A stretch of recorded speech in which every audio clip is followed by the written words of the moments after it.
Okay, everybody, I have a question. What exactly are we supposed to do anymore? What does today's woman look like? What does today's man look like? Because somewhere along the way, I feel like we all got handed a job description that is absolutely impossible to fulfill. Women were told, be independent, build your career, make your own money. Don't need a man, be strong, but also soft. Be a great mother, take care of everybody, but don't forget self-care. Look good, age gracefully. Got it. And men? Oh, guys, good luck. Be masculine, but not too masculine. Be strong, but vulnerable. Lead, but don't control. Provide, but don't assume she needs providing for. Protect her, but remember she can take care of herself. Open up, tell us how you feel, communicate, be emotionally available, but when the water heater blows at 2 a.m, we would also appreciate it if you could actually become a licensed plumber. No pressure. And after everybody memorizes all these rules, somehow we're supposed to just go out into the world, at work, our families, and our friendships, and everyday life, and figure out, is this my person? Is this my friend? Is this connection even real? I mean, I don't think we're all terrible at relationships. I think maybe we're confused. We're tired. We've gotten so busy proving that we don't need each other that we forgot something pretty important. We might actually want each other. Perhaps we've spent so much time proving we can do life alone that we forgot we weren't necessarily meant to do all of it alone. So maybe the question isn't what happened to men or what happened to women. Maybe the question is, can we find each other again? Let's get into it. Hey, Stephie Kay got something to say. Talk that listens, clears the way. Truth on the mic, grounded in change. You sticking with that? Oh yeah, we sticking with that. Laugh it out, talk it through, we ain't looking back. Some chats ain't easy, but we take it slow. Tough stuff, tackle now, watch us grow. You sticking with that? Yeah, we sticking with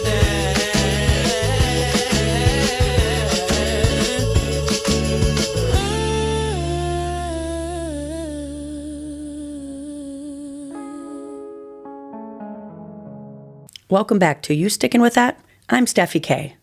Last week we covered when your adult children grow up and leave home and how that changes things. So if you missed that episode, I highly encourage you to go back and check it out. Part 1, we changed the rules. Think about how much changed in a couple of generations. And a lot of it needed to change. I can have my own bank account, own property, build a business, support myself, choose whether I marry, leave a marriage, start over. Those things matter, and I'm grateful for them. But I think we're allowed to ask what happened after that. Because somewhere along the way, did independence get confused with, I shouldn't need anybody? Those aren't the same thing. I can take care of myself, believe me. I've proven that repeatedly, sometimes more repeatedly than I would have preferred. But just because I can handle everything doesn't mean my lifelong dream is to handle every single thing by myself. You just want someone beside you who looks at the problem and says, I've got this, or we've got this. And that's partnership. And relationships really have changed. I covered a little of this in a prior episode. In 1972, husbands were the sole breadwinner in about half of marriages. In 2022, that number had dropped to less than a quarter, while marriages where spouses contributed equally grew substantially. And that's a giant cultural shift. We changed who earns, who works, who makes decisions, pays the bills, stays home, raises the kids. We basically remodeled the entire relationship house. And then somebody threw away the instruction manual. And now we're all standing in the kitchen holding an Allen wrench going, was there supposed to be a screw left over? Part 2, did empowerment also create distance? This is where I think we should be able to ask some uncomfortable questions without everybody immediately choosing a side. Over the last several decades, we've had major cultural movements that completely changed the way women and men relate to each other. Women's liberation, later Me Too, and whether you loved those movements, hated them, or landed somewhere in the middle, I don't think anyone can argue that they changed the conversation. Women were encouraged to be independent, to speak up, to stop tolerating behavior they found unacceptable. What did all of this do to the way men and women see each other? Because somewhere along the way, the message seemed to move beyond women deserve respect and became women don't need men. And those are two very different things. And if women were hearing, you don't need him, what were men hearing? We don't trust you. Your masculinity itself is the problem. And I think that matters because once two groups start looking at each other like opponents, it becomes pretty hard to build a partnership. And maybe that's part of what happened. Maybe we became so focused on protecting ourselves from one another that we forgot how to appreciate one another. And I don't want to make an argument about who is right and who is wrong. That's not really the conversation I'm interested in. I'm interested in what happened afterward. Because here we are. Everybody's talking about how terrible dating is. Everybody's suspicious. Everybody has their guard up. And somehow we're surprised that nobody feels connected. So maybe instead of another movement telling women how to think about men, or men how to think about women, we need to start looking at each other as human beings again. I can expect character from a man, honesty, fidelity, respect, and still say, I value what a good man brings into my life. And a man can respect a strong woman without feeling like he has to disappear so she can shine. Maybe the goal isn't either side winning. Perhaps it's getting back to the point where we actually like each other again. And neither one has to become smaller for the other one to matter. And maybe that's where we start finding each other again. Part 3. The fairy tales got something right. So this whole thing made me think about fairy tales. And stay with me here. Let's just pick Cinderella. Who treats Cinderella horribly? The stepmom, the stepsisters. Snow White, the evil queen. Rapunzel, Mother Gothel. Sleeping Beauty, Maleficent. Usually, the romantic hero isn't the person destroying the woman for 90 minutes and then suddenly becoming her happily ever after. He's supposed to be safe, protective, loving, someone she can trust. Now, obviously, fairy tales aren't relationship manuals, but underneath these stories is an idea I actually love. The world may treat her badly. Love isn't supposed to. And maybe we've lost a little of that, because sometimes I think we've confused struggle around the relationship with struggle being the relationship. Those aren't the same thing. Things aren't designed to go perfectly for us, and they won't. But life has plenty of villains.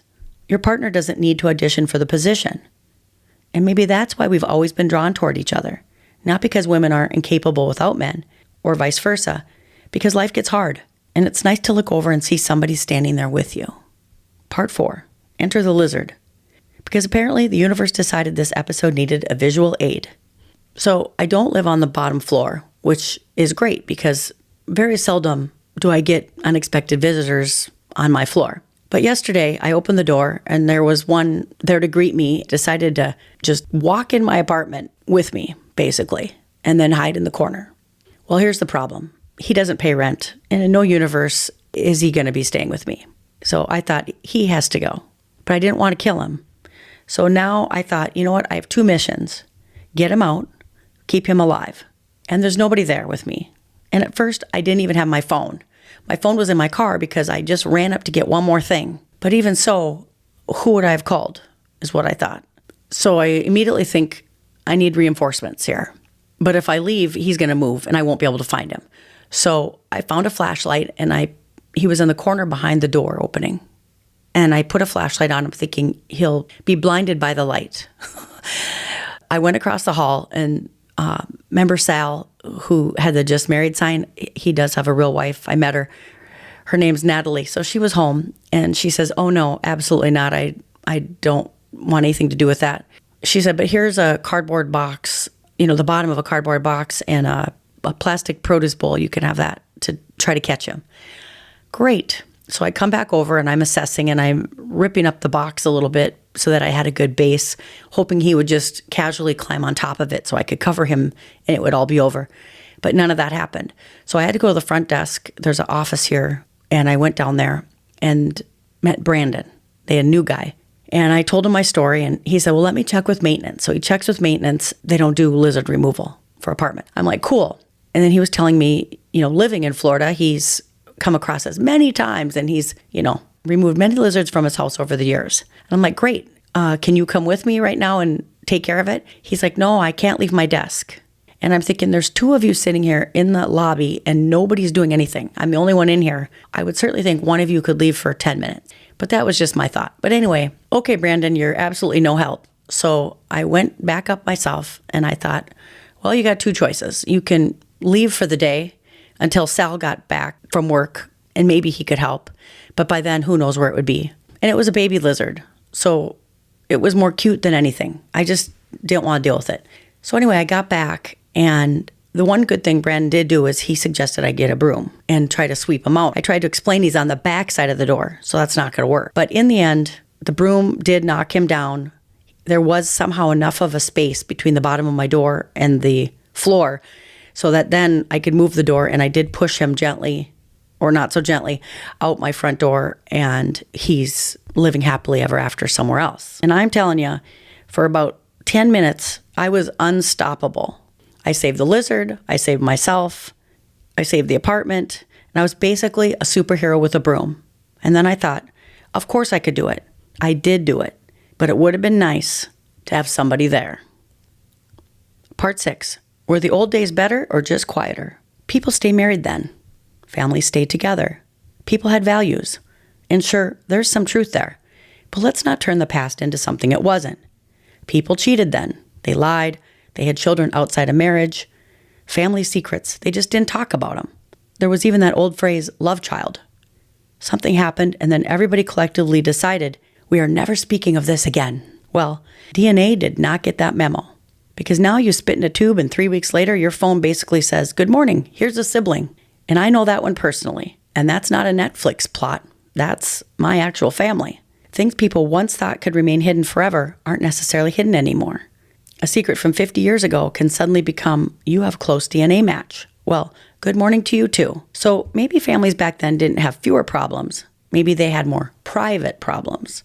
And maybe our grandparents buried too much. Maybe we broadcast too much. Surely there's a nice, healthy neighborhood somewhere in the middle. And I'd like to add, with my brother, we could not love him more. He is a true gift. Part 7. What I want for my kids. Being a mom changes the way I look at this, because I have sons, and I want my sons respected in their marriages. I want their opinions to matter. I want them heard. I don't want them belittled their whole life or walking around in their homes afraid to speak. I want my boys happy, not in charge, happy, loved, respected, valued. And then I think about my daughter, and I don't want her controlled. I don't want somebody deciding who she's allowed to be. I don't ever want her voice diminished or her dreams dismissed. And when you put those two things next to each other, you realize I'm asking for exactly the same thing for all three of them. Respect. I want each of them standing beside somebody who says, we are a team and your voice matters here. So maybe the point is, the relationship is supposed to win. I don't ever want any of them to find someone to rule their life. I want them to find someone to share it with. Part 8. What happened to the men? While women were redefining ourselves, men were being refined too. And yes, some old ideas about masculinity needed to go. A man doesn't need to dominate his family. He also doesn't need to hide every emotion. Being tender doesn't make him weak. Being an involved father doesn't make him less masculine. But somewhere along the way, did we stop separating toxic behavior from masculinity itself? Because I don't want good men afraid to be men. Strength, protectiveness, and wanting to provide for the people you love is where it's at. Maybe equality was never supposed to mean we're exactly alike.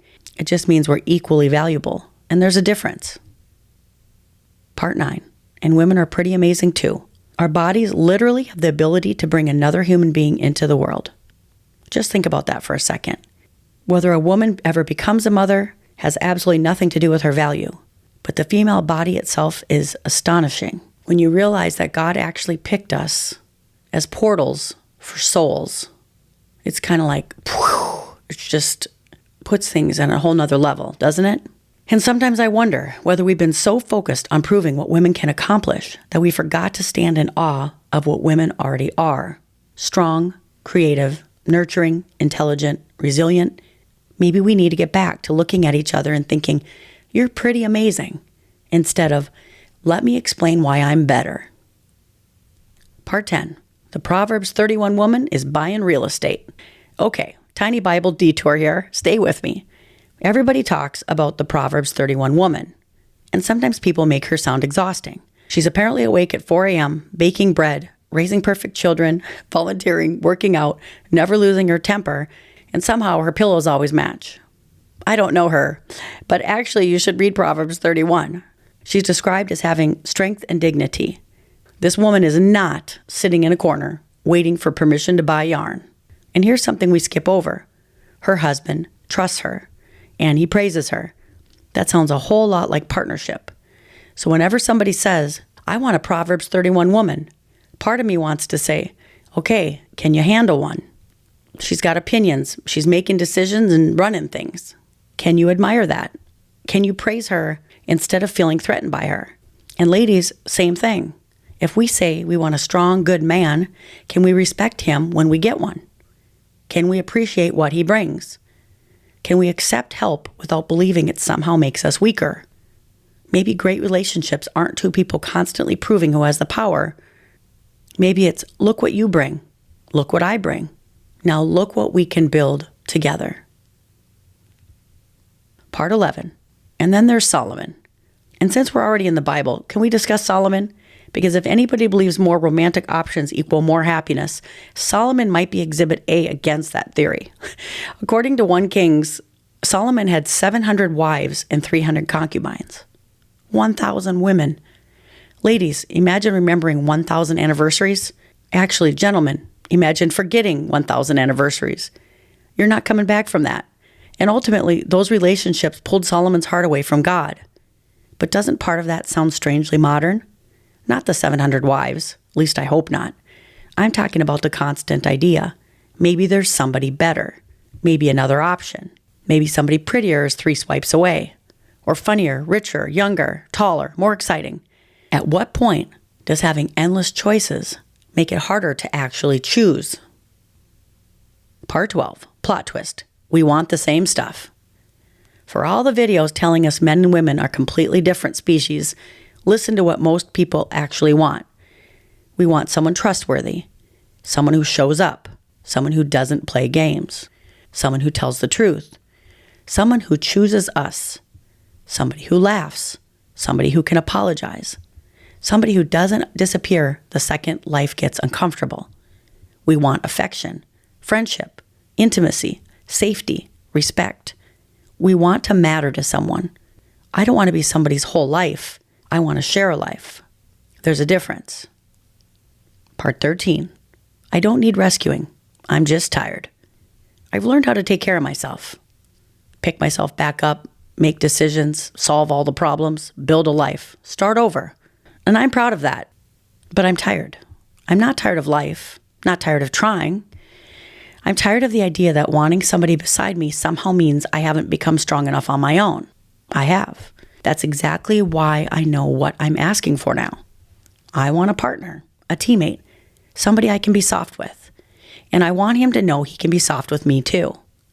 Sometimes I'll carry 80% because he's struggling. Sometimes he'll carry 80% because I am. Hopefully most days we're somewhere around 50-50. Although if someone wants full responsibility for garbage removal and all future reptile situations, I'm willing to reopen negotiations. I'm flexible. I don't need somebody to complete me. I want somebody to build with me. Part 14. Pick somebody who will wipe your butt. There. Put that on a Valentine. As our families get older, we see things in a different light, don't we? I've got family now in their 80s and 90s and had relatives live well into their hundreds, actually. And eventually life starts stripping away the superficial things we thought were so important. Looks change. Bodies change. Health changes. Well, everything changes. So who do you want sitting beside your hospital bed? Who advocates for you when you're tired? Who helps you in the shower? Or looks at you with dignity when you're at your least glamorous? Because looks alone aren't carrying a 56-year relationship. There has to be something underneath them. Character, friendship, depth, trust. Attraction matters. Of course it does. But eventually, you're going to need somebody who loves more than your packaging. Part 15, when everything became fake. And this is where modern dating gets weird, because we've gotten really, really good at pretending. Reality TV, produced, edited, manufactured. Social media, perfect vacation, perfect dinner, perfect kids, perfect relationship. What you didn't see was the argument in the parking lot 45 seconds before the picture. And then we're dating through screens. You can tell me you're adventurous while lying on your mom's couch eating Cheetos. You can tell me you're emotionally available, successful, and apparently 6'2". There seems to be a nationwide tape measure shortage. But some of this isn't funny. Romance scams are real. Fake identities are real. Bots are real. And AI is making it easier to manufacture our pictures, voices, and entire conversation. We're living at this bizarre moment where people are starving for authentic human connection, while technology is making authenticity harder to verify. Are you actually a real person is now a legitimate dating question. That's where we're at. Part 16. But the apps aren't the whole problem. People do meet on dating apps, fall in love, get married, build beautiful lives, so I'm not blaming the app. But I do wonder what happens when we start treating people like products. Swipe, no, swipe, maybe, swipe, next. Suddenly you're not discovering a human, you're comparison shopping. We come with exes, kids, families, baggage, bad habits, insecurities. We snore, we leave cabinet doors open. And apparently no two adults on planet Earth agree on the correct way to load a dishwasher. Real relationships require discovering somebody, not constantly checking whether tomorrow's inventory might be better. Part 17. Words are cheap until somebody has to show up. Online, words are easy. I'll always be there. Okay. Somebody gets sick. The car won't start. A kid is struggling. You lose your job. Now what? Because love isn't ultimately proven by how beautifully somebody texts you at 11:30 at night. Eventually, somebody has to show up. And that's where real life tells the truth. Watch how somebody treats people who can't do anything for them. Watch how they handle inconvenience. Watch how they speak to their family. Watch what happens when the plans go wrong. Everybody can be charming when the reservation's perfect. I want to see who you become when they lose the reservation. Part 18. Can men and women just be friends? I've always been comfortable having male friends, even when I was married. For me, if you're my friend, you're my friend. I can put you into that brother-cousin category in my head, and that's where you live. Done. But being single now, sometimes even friendships feel confusing. If I'm single and he's single, and I say, hey, want to go golfing? Does he think that's a date? If I call because there's a lizard in my apartment, is that flirting? Can I just need reptile removal? Can men and women just be friends anymore? I think we need those friendships. Not every connection has to be romantic. Not every kindness is flirting. Not every conversation is an audition. Maybe we need space to actually know each other as human beings again, because friendship teaches you something we've forgotten. How to appreciate somebody without constantly asking, what can I get from this? Part 19. I crave real. And that's probably why I keep coming back to one word, real. I crave it. Real people, real conversations, real friendships, real love, real laughter, real disagreements, real imperfections. Give me somebody who screws up and says, I screwed that up. I'll take that over a perfectly manufactured person every time. I don't need perfect. Actually, perfect makes me suspicious. I want real, because intimacy can't happen between two performances. Eventually, somebody has to drop the act and say, this is me. Are you still here? And maybe the reason I crave real so much is because real love is the only kind of love I've ever known. I've known it in my marriage. I've known it in my friendships, in my family. And that doesn't mean every relationship lasted forever. It doesn't mean everything was perfect. Clearly, it wasn't. But it was real. When I love somebody, I love them. When somebody was my friend, they were my friend. I wasn't calculating what I could get out of it. I wasn't building some version of myself for them to see. And maybe that's why this whole world of manufactured connection feels so foreign to me. I know what real feels like. Real can be messy. Real can disappoint you. Real can even end. But real mattered while it was here. And I think that's what I'm looking for. Not some perfect fairy tale version of love, just something I don't have to wonder if it's real. Part 20. Maybe this isn't a dating problem. Maybe it's a connection problem. Look at how we're living. Between work, rush, bills, scroll, compare, scroll, worry, collapse on the couch, scroll some more, go to bed, repeat. We wonder, why can't I meet anybody? Maybe we need to ask, am I living a life where connection can even happen? Do I know my neighbors? Do I maintain friendships? Do I call people or invite them over? Do I put my phone down? Do I talk to strangers anymore? And here's a harder one. Do I actually like my own life?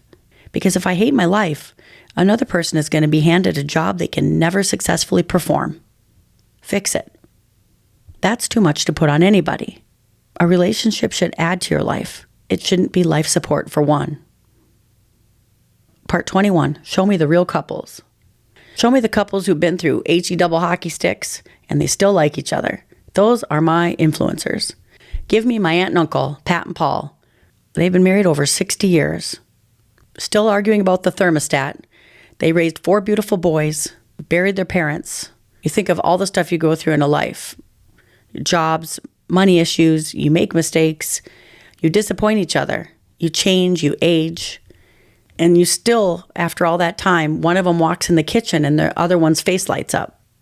I don't only want to know how did you stay married, because longevity alone doesn't tell me everything. I want to know, how did you stay friends? How did you keep respecting each other? What did you do when you were furious? What almost broke you? How did you come back? What do young people worry about that doesn't matter? And what don't they worry about that absolutely does? Those are the people I want relationship advice from. Part 22. I thought I would be one of them. This part is harder because I thought I'd be one of those couples. I really did. I thought my marriage would make it. It didn't. And when something like that ends, you can wonder, who am I to talk about relationships? But I've started thinking almost the opposite. Failure can teach you things success can't, if you're willing to look at it. It's very easy when a relationship ends to write the story where the other person is the villain and you're standing there completely innocent going, I have absolutely no idea why this happened. And yes, sometimes somebody really has been terribly wronged. But somewhere in healing, I think we have to ask, what can I learn? What did I contribute? What did I ignore? Where should I have spoken sooner? Where did I react instead of listen? What patterns don't I ever want to repeat? What can I own in this situation? Not so I can beat myself up, but so I don't carry the exact same version of myself into the next relationship and expect a completely different ending. Let that sink in. Accountability isn't punishment, it's information. And information gives us choices. Part 23. Maybe it's not about who leads. We've spent so much time debating who's in charge, who leads, who earns more, who needs whom, who has the power. What if that's the wrong conversation? Sometimes one leads because they're better in that area. Sometimes the other does. Healthy partnership isn't you obey me, and it isn't I don't need you. It's we trust each other enough to take turns being strong. Part 24. So how do we find each other again? I don't think any of us need to go backwards. We go forward. Maybe there are things worth carrying with us. Commitment, family, community, loyalty, responsibility, keeping your word.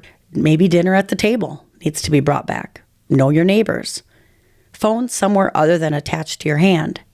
Men appreciating women and women appreciating men. And maybe both sides could stop competing over who needs the other less. Because somewhere along the way, I don't need anybody became a badge of honor. Congratulations, neither does a cactus. That's not my relationship goal. Maybe strength isn't needing nobody. Maybe strength is knowing you can stand alone and still being brave enough to reach for somebody's hand. Part 25. Start showing up. Perhaps finding each other doesn't start with finding the perfect dating app. Maybe it starts with becoming available to actual life again. Maybe if you like somebody, tell them. I know, that's crazy. If you love somebody, behave like it. If you screwed up, apologize. If you're lonely, admit it. That's not weakness, that's honesty. And honesty is looking pretty attractive these days. Part 26. Are we actually ready to date? I met a guy at the restaurant the other day. He wasn't there looking for somebody. He was actually waiting for his online date. She was upstairs getting ready. And apparently they were spending the weekend together. So we're talking, and one of the first things he does is comment on the waitress's boobs. He thought she needed a better bra and should be more aware of how distracting they were. I'm looking at this woman going, she's wearing a regular shirt. It's practically a t-shirt neckline. Nothing's hanging out. And yes, I understand that men notice women's bodies. I'm not pretending they don't. But it was just such an odd thing to say to someone you just met. Then the conversation moved to his divorce. He'd been married for more than 30 years, and his wife had cheated on him. He started telling me about all the things he'd done afterward to get back at her. It just sounded like a lot of paybacks and anger because of what she had done to him. And here's what was interesting. On the surface, he seemed very calm. But the longer he talked, the more I thought, this man is still furious. Not just at his ex-wife. It almost felt like he was angry at women. Meanwhile, somewhere upstairs is a completely different woman getting ready for a date. A woman who didn't cheat on him, who didn't break up his marriage, who wasn't responsible for any of it. He told me where they were going to dinner, and it was a beautiful place near the beach. So me being me, I said, oh, you could take her for a romantic walk after. And immediately, nope, I'm not doing any of that. Okay then, good talk. And I never did see his date come downstairs. But I've thought about that interaction since. Because maybe there's a question those of us who are single need to ask ourselves before we start looking for somebody new. Am I actually ready to date? Not, am I lonely? Not, do I miss having somebody? But have I dealt with what happened to me? If someone betrayed you after 30 years of marriage, you're probably going to have some serious feelings about that. We need to feel them, work through them, talk about it, heal from them. But maybe don't hand the bill to the next person. Because the woman getting ready upstairs shouldn't have to pay for what the woman from your marriage did downstairs. And women do this too. A man lies to us, cheats, leaves, betrays us, and then the next man walks through the door and we're watching him like, all right, buddy, prove you're not him. And that's not fair either. Maybe sometimes the most loving thing we can do for ourselves and for whoever might come next is admit, I'm not ready yet. Because there's a difference between being single and being available. You can be completely single and still emotionally tied to somebody you can't stand. And maybe before we ask, where are all the good men or where are all the good women, we need to ask, if a good one showed up tomorrow, am I healthy enough to recognize them and healthy enough to treat them well? The next person shouldn't have to serve a sentence for a crime they didn't commit. Maybe healing isn't only getting over the person who hurt you. Perhaps the biggest part of healing is learning to love yourself again. Because when you don't love yourself, you can go looking for another person to prove that you're lovable. And that's an enormous job to hand somebody.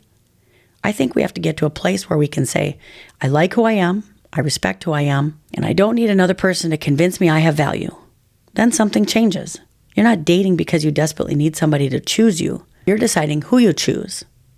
And maybe that's one of the biggest differences between being lonely and being ready. It means I'm not asking you to fill a hole in me that I haven't been willing to look at myself. I want you, not because I need you to make me whole, but because I love who I am when I'm standing alone, and I'd really like someone wonderful to stand beside me. And as always, if somebody came to mind while you were listening today, share this episode with them. Maybe it's a conversation we all need to start having again. We're on all major social media sites, and new episodes of You Stickin' With That air Wednesdays at 6:30 p.m. Eastern. Thank you for spending a little time with me today. So in closing, here's what I'm thinking for this week. Take a look at your relationships, not just romantic ones. Where are you real? Where are you performing? Where are you trying to control somebody? And where are you so determined that nobody will ever control you that you've stopped letting anybody get close? Imagine what two people could build if they stopped spending so much energy proving they don't need one another. Maybe the strongest thing two people can say isn't, I can't live without you.